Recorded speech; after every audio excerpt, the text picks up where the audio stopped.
ఈ 25 నామాలు ఎక్కడ చెప్తున్నాడో అక్కడ సహస్రం చెప్పినంత శక్తి మీకు కలుగుతుంది.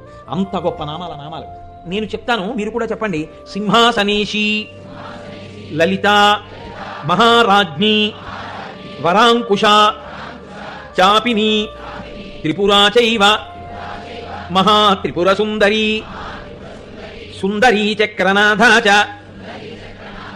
సామ్రాజ్ఞి, చక్రిణీ తథా చక్రేశ్వరి, మహాదేవి, కామేశి, పరమేశ్వరి, కామరాజప్రియా, కామకోటిక, చక్రవర్తిని, మహావిద్యా, శివానంగవల్లభ, సర్వపాటల, కుళనాథ, ఆమ్నాయనాథ, సర్వాంనాయ నివాసిని, శృంగారనాయికా చేతి,